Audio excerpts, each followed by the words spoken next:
development team. I'm here with some of my teammates today to assist if needed. You see Kay here sitting in the front row with me. So if you're looking for a different session, another track, or anything related, you can ask your questions to us in that chat box in the bottom left-hand corner of your screen, and we can point you in the right direction. You have any additional questions about shareholders, there's also a shareholder icon on the upper right-hand corner of your screen. You can click there for more info. Before we get started, I do want to direct everyone's attention to the slide up here behind me. To my right, I want to really quickly cover some housekeeping items. I want to ask that everybody keep their microphone on mute for the duration of the course. I'm sure Rebecca will open it up for some Q&A later on in the session, so just give her a chance to get there. If you've got some questions, please put them in the chat box. We want to give our amazing presenters and panelists lots of time to cover all of the amazing items they're going to be talking about. If you are having trouble hearing, you can try leaving the room and coming back in. You can also try leaving the world completely and coming back in. Sometimes that'll help reset your mic features. You can also try listening in on our mobile app. If you're still having trouble, you will have to head over to our Tech Outpost department and they can help there.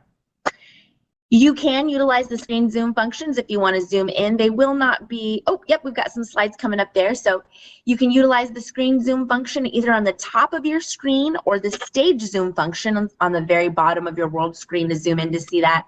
Try hitting refresh if you're having some problems with those slides. We have had some issues with the slides, so if you can't see them, just try hitting that refresh button. That should bring them back for you. Prior to the end of this session, we will be posting a link to a survey that's going to go in that chat box in the bottom left-hand corner. So once you see that link posted, please make sure to click on that link, show our presenters and panelists some love, let them know what an amazing job they did and complete that survey for us. All right, Michael and Rebecca, I am about to turn it back over to you. Before I do, I just want to thank you both for the amazing job that you do for us here at EXP, the amazing job that you do for our agents. You are all in for such a treat.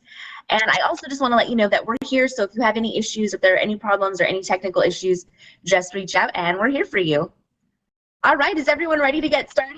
Give me a thumbs up in that chat box if you're ready to get started with the amazing Michael and Rebecca Straley. There we go. Right, Thank you, Candace. go. We're getting some thumbs up. We're looking good. We're going to start off. Yeah. Thank you. Hey, Randy. Good to see you. Kristen. Hey, we're going to, as soon as I see a slowdown in those thumbs and okays, I'm going to do a quiz. We're going to start off with a quiz. How about that? You guys didn't think that. Oh my gosh, you're giving me a test. Give me a test right from the beginning. I just got here. Okay, here we go. Everybody slow down the typing. And here's your quiz. Everybody's still typing, but here we go. Here's the quiz. What percentage of realtors fear and doubt pricing? What percentage of realtors will have a prize for whoever gets it right? And our panelist up here should answer too. Kristen Thompson gets the first prize, 90%. I'm sorry, she was first. And so Kristen Thompson, Rebecca, you can type that down. We'll get that prize. Kristen, type in your home address into the chat box. Say, this is Kristen. I won. Please send me a prize. If you type that in, we'll save the chat box and we'll get that out to you. I'll send it in the mail today, Kristen. How about that? Is that a deal? So here we go. Kristen got it right. 90% of realtors fear and doubt their pricing skills. So we're going to cover a few things with you today. We can't teach all of what you need to know in 45 minutes, but we're going to give you some great information to get you started. Kill the fear, right? Equilibrium. Do I have somebody who would like to read for me what equilibrium is? Somebody just shout it out. Okay. How about you? Okay, Russell. Equilibrium. Sorry, I was going to chat with Doug and give him a suggestion on his stage Zoom. That's Equilibrium. Okay. Finding balance. So equilibrium, the supply of and demand for commodities always tends to move towards this equilibrium, this balance, at this theoretical point, which almost never occurs. Market value, price, and cost are equal. What the heck is that? Well, that is a real estate principle.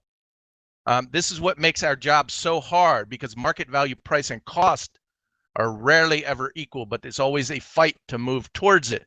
And so these type of things you need to know about pricing. And so remember that term, equilibrium. Look it up. Understand it. It will serve you well. Rebecca, Henry Wadsworth Longfellow, what'd he say to us, Rebecca? He said that, actually my screen zoom is not working either. So. Okay, so I'll let you know what he said. He said, great is the art of beginning. Great. There's a buddy of mine. Anybody know Bluma Zagarnik? Anybody meet Bluma? Bluma Zagarnik? I think he was from the 1920-ish time. He has some things named after him. One of them is the Zagarnik effect. One of my favorite things. Zagarnik will smile if you do the easy stuff first because you have a tendency to finish what you start. So sometimes what you need to do is you need to prime the pump with something easy. We're going to give you some tips on pricing. How do you prime the pump on something that you may avoid? Because 90% of us really don't like pricing. So how can we get that started? Well, Mr. Zagarnik is going to have an answer for us. So what we started doing because of Mr. Zagarnik is we went ahead and built ourselves a matrix. This matrix. Something easy. Yeah, so something easy this matrix has. Now, actually, what I'm going to do really quick on the presentation tool, I have another version of this that I want to pull up. So I'm gonna go ahead and pull that up really quickly on the main screen. See if I got the controls working. Oh, don't seem to be working, but there we go. Zagarnik, what he says is get it started. So what we did is we have an AVM matrix that we put in a bunch of AVMs and we just type in what they tell us. This takes maybe 3 minutes. If you're experienced, what you do is you have a property, you put in the property name, you just go to some different websites, tons of automated valuation models out there, and you just type them in. Zagarnik would say, hey, that's pretty nice. I like that because that'll get you started. So feel free to ask us for a template of this matrix. You can actually, since you're in EXP, you can join Market Makers, which is a workplace group. It's already in there. All you got to do is say, hey, I'd like to join Market Makers. You go right in there and the forums are all ready for you if you'd like to use this and do Mr. Zagarnik a favor. So pricing perspective. Many of us have seen this picture before of what the house looks like from different perspectives. So you got your lender, right? So very conservative look to the lender. Yourself, it looks like a mansion. Your buyer looks like a shack, right? The appraiser, boy, that thing is run down, and your tax assessor looks like a tremendous mansion, right? So what eye is the right eye, Rebecca? Which eye is the right eye? How do we know this? It's all about the perspective, and that's where, as realtors, we have to come from multiple perspectives. Ooh, and that's yeah. what we're going to talk about today, but let's start with the easy ones. Yeah, let's get this thing started, right? Get the train started. Reliability wins all day long. The reason why automated valuation models, many realtors do not like them. They don't like the automated valuation models because what? Consumers look at them. But all we have to do is show them how unreliable these things are and how reliable we are. Pretty easy task, actually, and we're going to show you how. Pretty easy task. So everyone has an opinion. Software has an opinion. Millions and millions of dollars spent on software out there to attract consumers, be able to say, hey, this is what I think your home is worth. Really what they want to do is just attract the consumer. Sure, they would love for their software to be right. They would love that. They work hard on it. They spend millions of dollars on it, but none of them ever are right. And even when they are right, they're wrong so many times you don't know when they are right. So essentially what we're going to do is real estate jiu-jitsu. And we're going to use this phrase. So somebody from the audience, raise their hand, please. Somebody raise your hand. I'd like you to do a little, there we go. First hand raised over there. And I think that might be Natasha or somebody right around her. If you could read for me what's on the screen, that'd be awesome. Sure. Why do we love AVMs? When you lied to me once, how do I know you aren't to me again? Brenda Montana. What do you think? Right, so fill in the blank. What do you think? So read it again and fill in the blank this time. All right. When you lied to me once, how do I know you aren't going to do it to me again? Right. Lie to me again. Somebody say, thanks, Natasha. Put it in the chat box. Thank you, Natasha. Natasha stepped up, right? Filled in the blank. How do I know you aren't lying to me again? And Natasha, guess what? These things are not reliable. So when you break that trust with your consumers and you prove it to them that that trust is broken all the time, then guess what? You've broken down their reliance on there. So what our job is to get them to unrely on the unreliable. Somebody shout it out. Unrely on the unreliable. Somebody type it in the chat box. Shout it out, somebody. Unrely on the unreliable. Unrely on the unreliable. Thank you, Christina. There we go. That's all you have to do is prove to them that they're dealing with something unreliable, and they will unrely on it. And guess what they'll do? Now they're going to have somebody else to rely upon. Who would that be? Us. That would be us. Right? Market makers. That would be us. Exactly. The market makers out there doing this incredibly difficult job. Remember that word equilibrium, this moving target, right? And so get them to unrely on the unreliable. So here's what we do. We prove the unreliability. So this was a property that we had. And what we did there is we went ahead and we do this on all our listings. We print out a whole bunch of AVMs and they're all over the map. We prove they're unreliable, and then we prove that we are reliable. So if you can see on that, there was only one of those AVMs that came anywhere near the price we sold the property at. So Michael, let me pause here for a moment. So you're saying that for each listing, you fill out this form because it helps you get started in the pricing process. Helps me start. And then you share this with the clients when you're at a listing appointment so they can unrely on the unreliable. Exactly. And then after the house is sold, you come in with that red print there on top of it and say what you actually sold the house for. And then you show it to the next listing. Show it to the next listing. Exactly. So they know you're reliable. And then today we're showing it to 140 people, right? Show how unreliable. Now, guess what? They even self-describe that they're not accurate, and down on most of the websites they say get a realtor, and so many people don't read that. Though it's our job to educate them that these are unreliable and we are reliable. So that's the first step. Whose job is it? I'd like everybody to type in whose job it is. Whose job is it anyway? Whose job? Our job. It's our job. Our job, Right? and we Instead do of it well. complaining, right? There's many people that complain about the software. I love AVMs. I love every single one of them because they're unreliable, right? And I am reliable. So this was my dream. I've actually had some arguments with people over this. They're like arguing with me, and I'm like, are you serious? This is the biggest thing we could leverage ever. This was the gift. This was an Real incredible estate gift. jiu-jitsu. Right? We're going through another gift right now, which is really odd. It's an odd thing to say, but I'm going to let you know why here in a second. Buyers, they do make their decisions emotionally and they justify logically. So we need to get in the brains of how does this buyer brain work anyway? This is very important for pricing. How does the buyer brain work anyway? They make those decisions emotionally. Well, here's how it is. We're going ahead and we're going to use another principle. Another principle. So you type in another principle for me. A principle is like a law. It can be depended on. Just like that word reliability, a principle is dependable, right? Why do people love their pets? Pets are dependable, right? They always are happy to see you. Right, Christina? Christina is the pet lady here. I don't know. Maybe there's a couple of dogs and cats out there. Cats are a little more finicky, but most dogs always, every single time when you come home, they're like jumping out of their skin, right? Trying to get to you, to love on you. That's reliability. That's why people love the pets. Rover's always jumping at the door going, oh, you're home. I can't believe it. You're home, right? Jumping out of their skin, right? So dependable, so reliable. Well, here's a law of real estate. It's called marketability in the brain of the buyer. And you should share this with your sellers, not your shellers.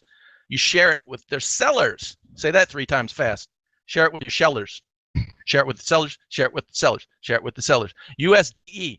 This is the breakdown of a term called marketability, which is a real estate principle. A buyer says, I walk into the house. How am I going to live in this house day to day? Does it have a coat room? Does it have things in the right places? right? How are my children going to live in it? How are my spouse going to live in it? How am I going to get away from And my then they spouse ask about sometimes? the scarcity, and they want to know, are there other houses like this, or is this the only one? How fast do I have to make my choice? Right? Then they're going to say, okay, so there's not many like this. So they're going to rate in their brain. They got this little brain computer going on, and then they get to desirability. Do I like the colors of the cabinets? Do I like the colors of the floor? Do I like the paint color of the carpet? Do I like the tile? Do I like The woods in the backyard? Right? Is it pleasing to me? Does this house please me? Does it have enough light? And so there's so many factors that go into this. And then automatically, without even thinking about it, they go to the economic power. Is this house worth it? Can I afford it? What is the monthly payment? And so everyone goes through this process, but not intentionally. And so Michael has made it intentional with a form. Yeah, so we have a form where we grade the property. So we know what reception that property is going to get on the market. And then when we grade it, we can actually also, if we find something that is going to be a detractor, we may be able to change it or improve it, right? So people naturally, so here's an interesting thing. People naturally, what we do is we grade it on a scale typically of 1 to 20 and 5 given to each one. And naturally, people want a good grade, right? And so we have to be honest with them and let them know where they're exceeding expectations and where they're not meeting expectations, and how is the market going to receive it. So we use this all the time. It allows for sellers to understand how the brains of buyers work. And so then what happens too is they're not so offended by buyer comments anymore. So we have many reasons for doing these things. Now, when we get to pricing a property, there's some pricing principles. Remember, pricing principles are like laws. So these are the 4 big principles that determine the price of a property. We all know about location. That date of sale is very important. The size and style. So we let our clients know this. We're very big into educating our client, which is called inclusive professionalism, which is found on page 147 of the book In the Trusted Advisor, my favorite book. If you don't have it, buy it. Somebody will type it in the chat box. Look it up on Amazon by Meister, I believe is the author on that one, and type it in. Somebody that link. Maybe one of our panelists could do that if one of the Rod panelists will put it in there. Yes, the trusted Victor. advisor to actually work alongside of them. We don't tell our clients. No more telling. Somebody type that in for me. No more telling. We don't tell our clients. We're in a world now of inclusive professionalism, which is working with our clients. We're actually engaging and respecting what they've experienced, and then we work together as a team. So once we got them to rely on the unreliable, what we've been doing is we bring them over to our team and we educate them, and then we actually use their skills and their insights along with us. We become a team, and it's very fun. The cool thing about teams is they tend to refer the heck out of you after they're done with their settlement, right? So we teach them those things, and then we actually share some appraisal insight with them. So this is a very complex appraisal. This is one of our properties. One of the things that you should start doing when you want to break through to the understanding of pricing is to start getting your hands on your buyers' appraisals, right? Get your hands on their appraisals.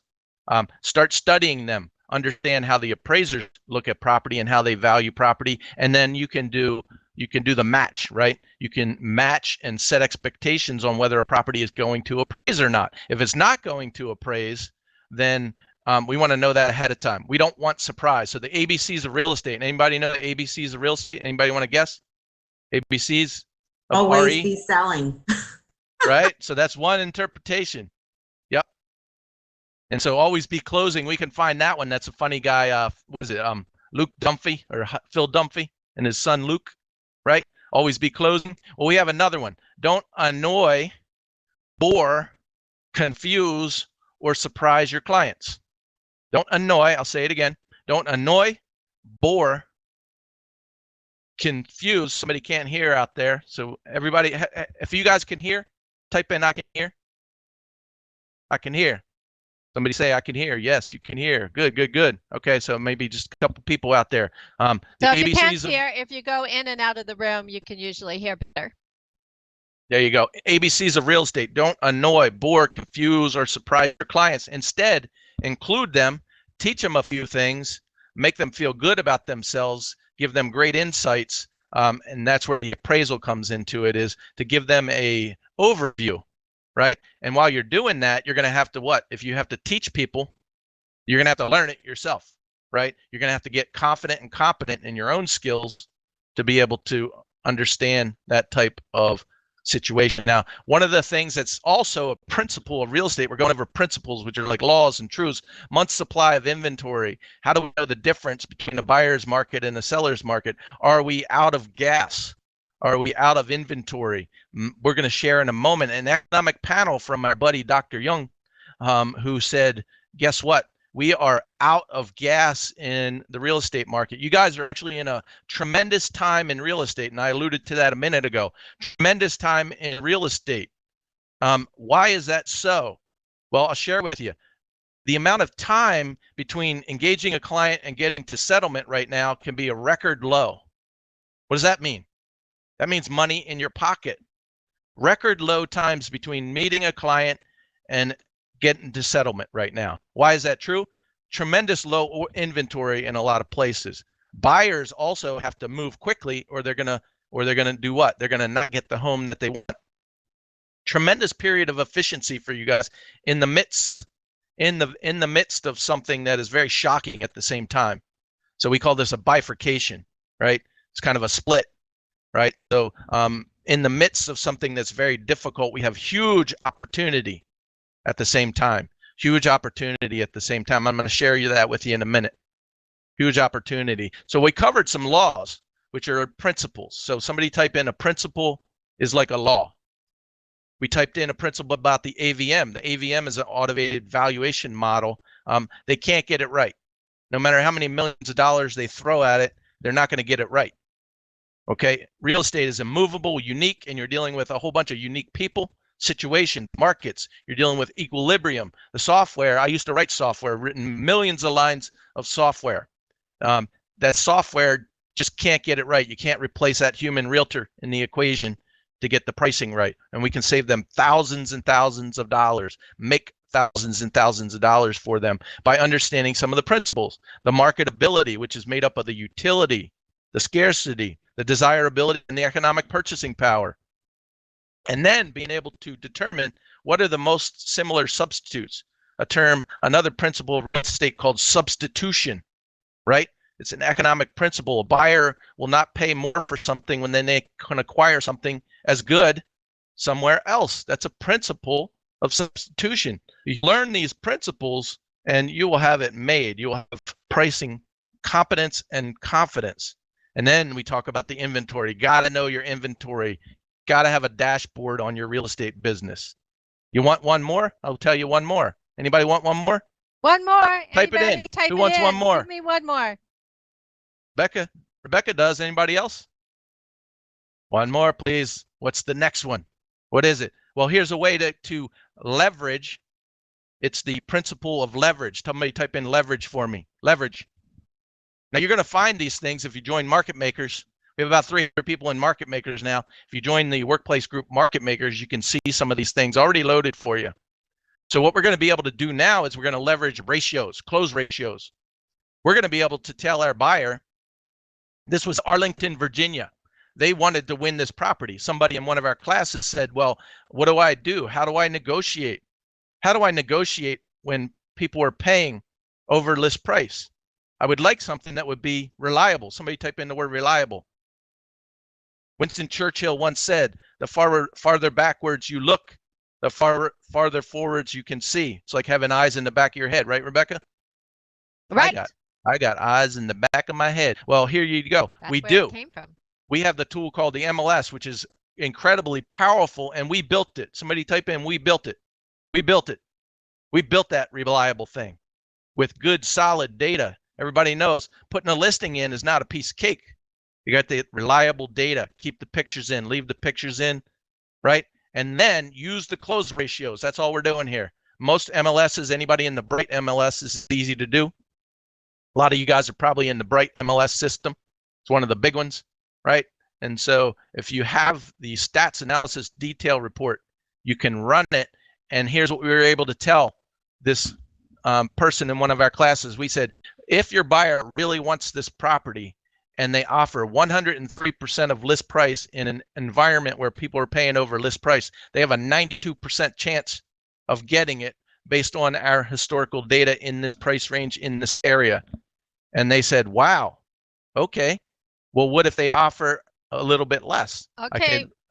So Michael, I want you to take it a little bit slower here because it's really important. So everybody gets it step by step, because this is one thing that can make a difference in your pocketbook. I can't, Rebecca. I had 12 cups of coffee. I can't slow down. Go ahead. Go. No, I'm just kidding. I'll slow it down. I'm a little bit fired up, right? Right. We like it. I'm gonna do a slow breakdown here. What we found was, I'm gonna actually zoom into the screen, so my head's gonna twist here for a second. I'm gonna go ahead and zoom in so I can see better. What we found was, when we look at this chart, if you guys zoom into it, we did a breakdown. So we have some maroon highlights there. And so there were 7 of the 25 closed properties in this, what we call stratification or specificity. 7 out of 25 were between 101 and 103%. So we said a 101% offer has a 64% chance of winning. Then the agent said, well, they want a higher percentage than that. They love the house. And so what we said was, okay, in order to get a very high percentage, only 2 of those 25 people that have already purchased the property paid over 103%. So if you boost up your offer to 103, you will beat 92 out of 100 people that may possibly make an offer on the property. And so, was that good and slow, Rebecca? Yeah. So if you give me that number again, so there were 2 out of 28 that went over 102%. 2 out of 25. 2 of 25 were over 103. And that means 92. They would have a 90% chance. Yep. So out of 100, if there were 100 instances, only 8 times out of 100 would they lose. Does everybody get that? So you can help your buyers price. A little bit of math. Yep. You can. Multiple offers. This is great. Our team used it last week in another area of Northern Virginia. We actually show this. Remember, inclusive professionalism. We show this to our clients and let them pick where they want to be based on how much they love the property. Remember that USDE. If they hit a 20 out of 20 on the USDE, then they might say, hey, $5,000 to increase my percentage odds of winning. I'll do it.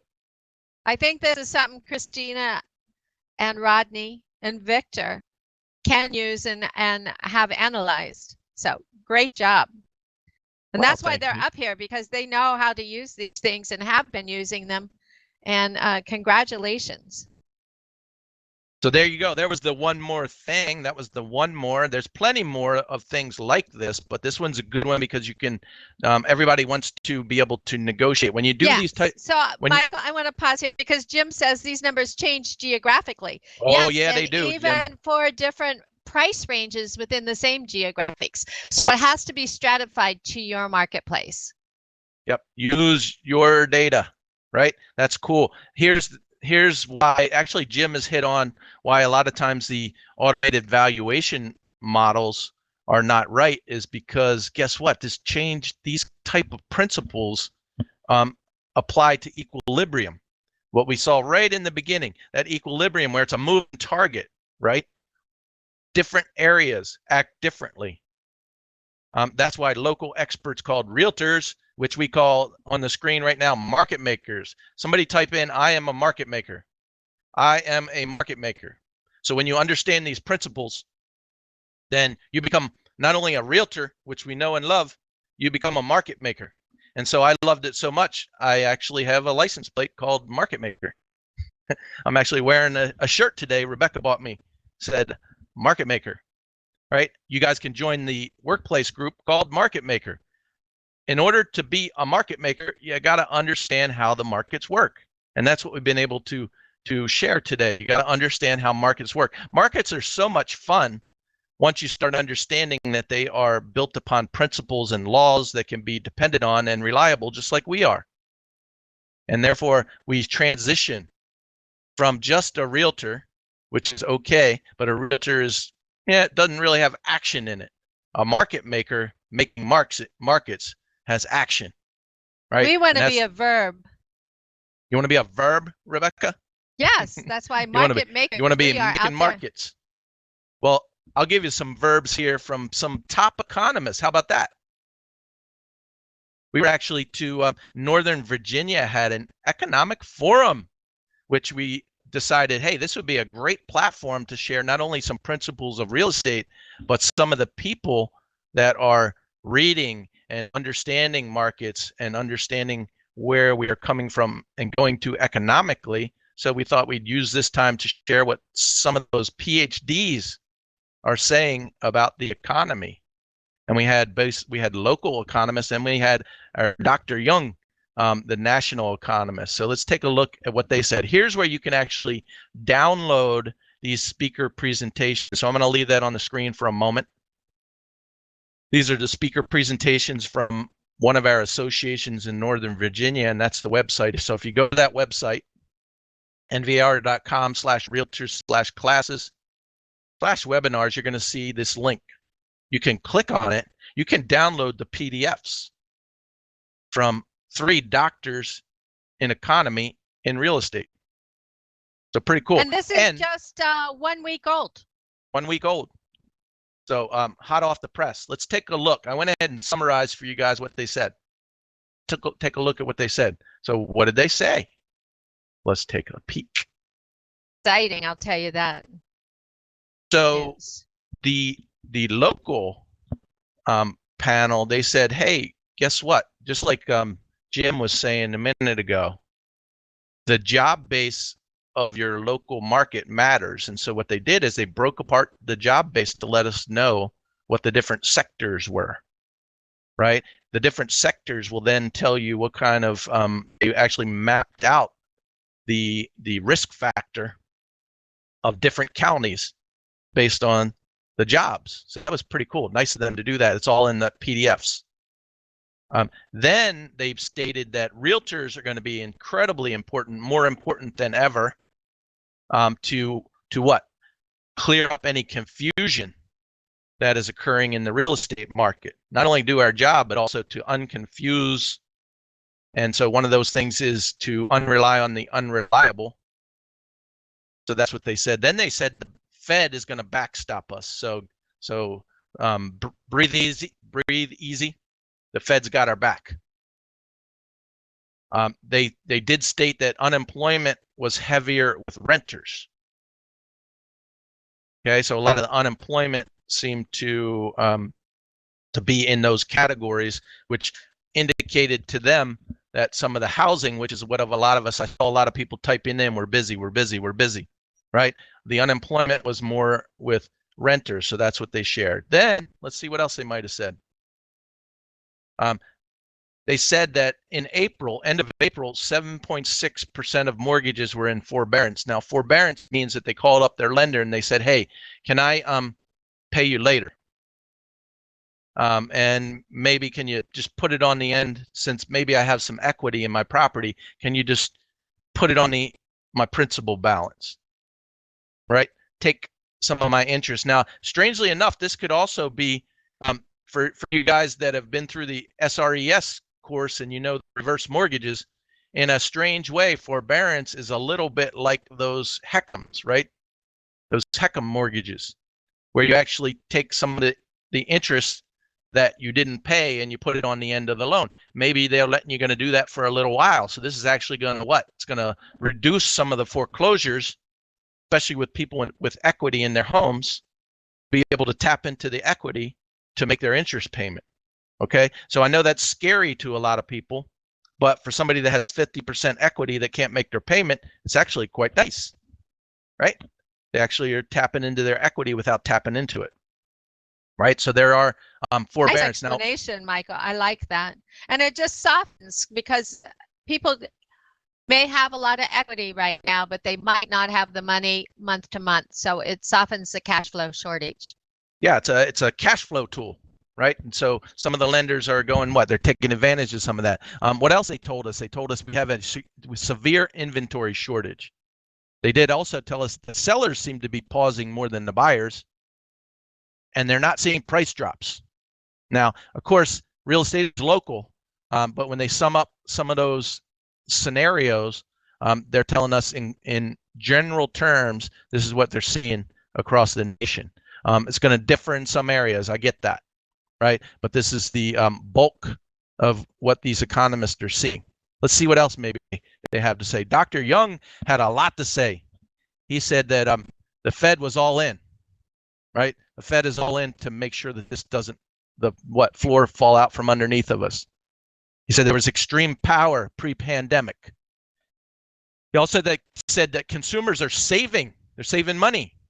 He did say one of the scary parts on the market is that the jumbo market is failing, meaning there's nobody wants to buy those jumbo notes, right? So he said that's the segment of the market that seems to be having the trouble, the jumbo market. With that said, the lowest interest rates ever. Expecting sales to be down 20% in 2020. So a bunch of 20s there. Sales burst in 2021. Infusion of money into the market isn't causing inflation yet. But he said, you know what? In 5 years, expecting inflation. Now, what we're dealing with here is a possible golden opportunity because you could have the lowest interest rates ever with possible inflation in 5 years. That's what's called a once in a lifetime opportunity. And many people are seizing that, hence driving inventories down to dramatically low levels. So what do we see?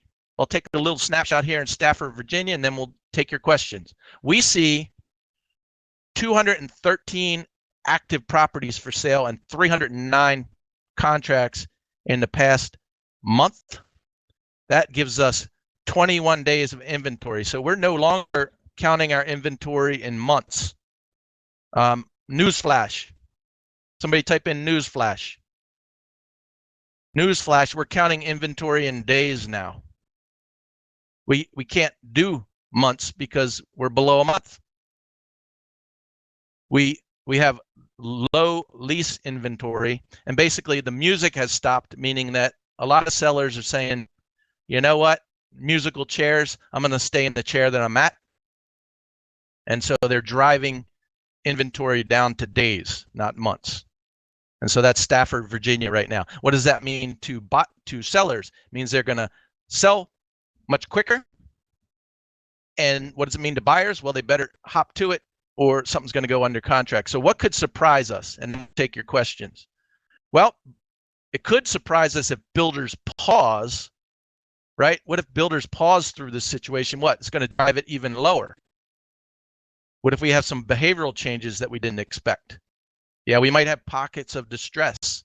We could have investor opportunity if there is distress because investors are clamoring to get properties, but they're getting beat by regular homeowners. We could have family consolidation, not sure. I'm going to open it up and ask you guys what you guys are seeing. We actually, this is crazy, we could actually see price increases during this time, right? Because there's a lack of suitable substitutes, which is a principle of real estate, which causes prices to rise, right?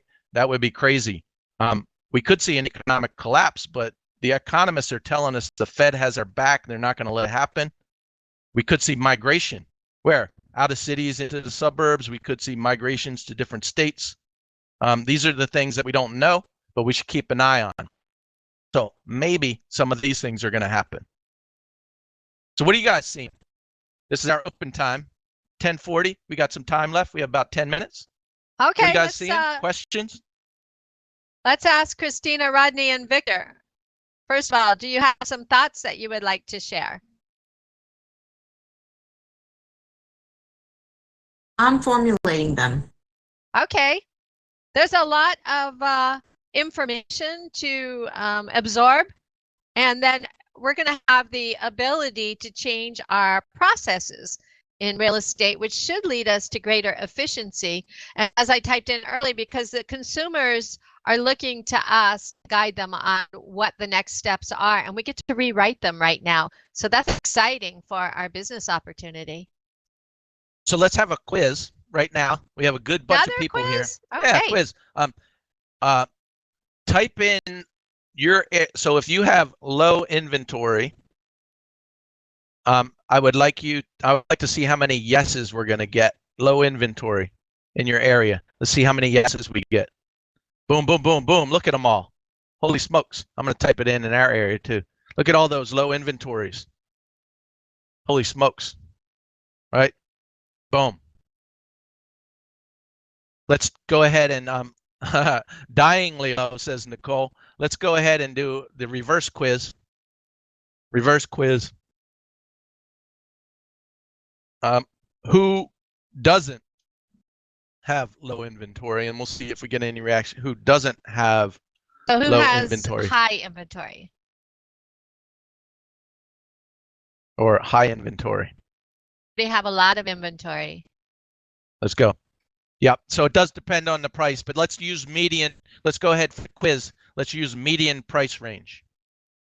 We know that the high-end properties. Who had? So we're getting a couple people. There still people typing in low.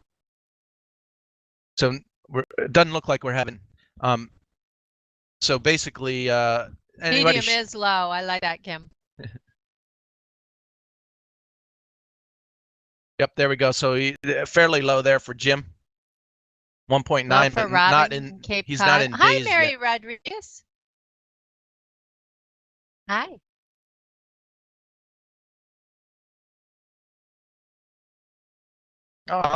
Good to see you, Mary. Okay, question time. Did you have any questions that you saw, Rebecca, before our quiz? Anybody want to raise their hand? I have a quick question, if you don't mind. Oh, we love questions. Okay, this is Sherry Roberts. I'm in South Florida, low inventory area. Okay. It's so funny. I teach my team. The millennials want to do all the automatic to find out the pricing, and I've been doing it by hand for 20 years because that's the best way to do it. But we have the opposite problem. Zillow and all those other places show it's priced higher, and it isn't. Okay. So how do we do the reverse of what you were demonstrating? So the reverse is they're still unreliable, and so when your job is to not be afraid when they are higher, you still need to embrace them because the public is looking at them. So in order to get trust, you have to show a track record. And so when you start doing what we did, and when you start showing the results of them, you're going to have a trend, and you can. I have hundreds of these things. I can actually look backwards again, and I can prove to my clients based on data what type of unreliability. Now, if they ever become reliable, then I'll depend on them, but they never have. And so all I have to do is show them what happened last time. Now, all I can say to you is you just have to start. And when you start, you're going to build yourself a database, and then you'll be able to visually show them how far they're typically off by. And Michael, we do the sale.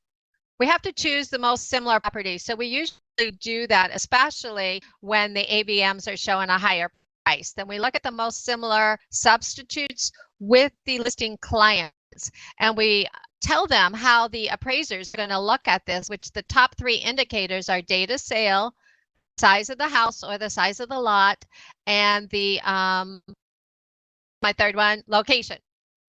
So we want to stay in a tight geographic area if possible, unless it's a unique area. We look for the most recent sales and the most similar in the square footage. And that kind of proves where the market is. We're looking at objective data, not just what we're thinking about.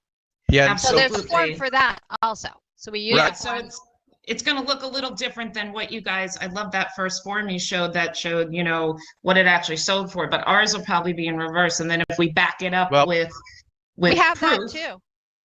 Right. Cool. So you had one that came out with like, it was showing 740 on the average, and it sold for 690, I think, after 20 days on the market. Yep, and I did not avoid, just so you know, I did not avoid that conversation with the seller because the seller looked at it. And so I did not want that to be a divide in our relationship. I like to, if we have any problems, I'm gonna get the fight done early.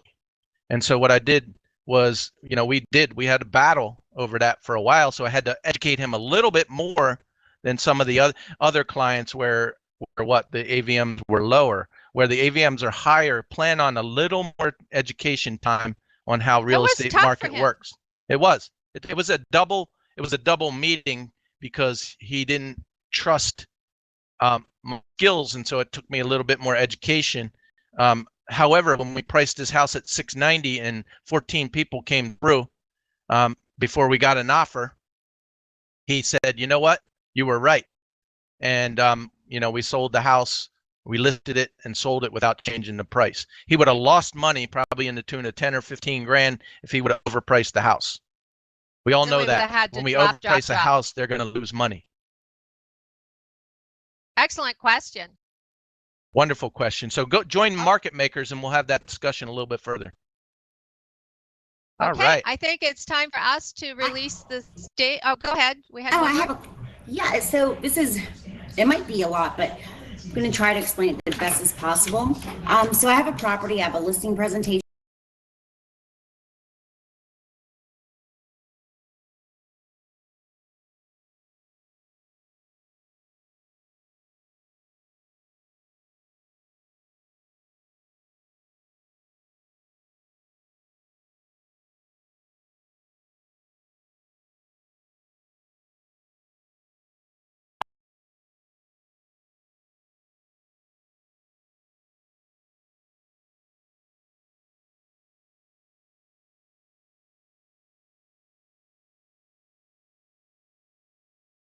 Comparables are falling off because they are all sold in May a year ago.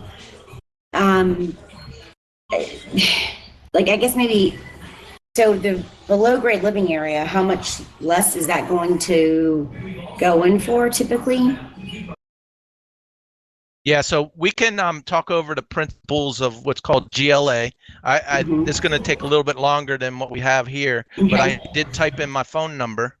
Okay. And awesome. We'll go over the principles of pricing so that you can know what's available when you're in your toolkit to be able to A, price the property, and then B, defend it on appraisal. Awesome. Okay. Cool. So give us a call later today. Oh, thank you so Rebecca much. and Michael, thank you so much. I wanted to tell you because you guys are amazing on this stage, but a lot of people do not know all the education that they provide. If you can follow those two people, they're amazing, not just in real estate, just in everything. I have been so blessed to get to know them and know them from, you know, from afar and just follow them. Everything they do is amazing. So thank you for being out and sharing everything you know, because it's been such a great class. Thank you so much. Michael, we would like to thank you so much for this wonderful presentation, and everyone in the audience, if you would please click that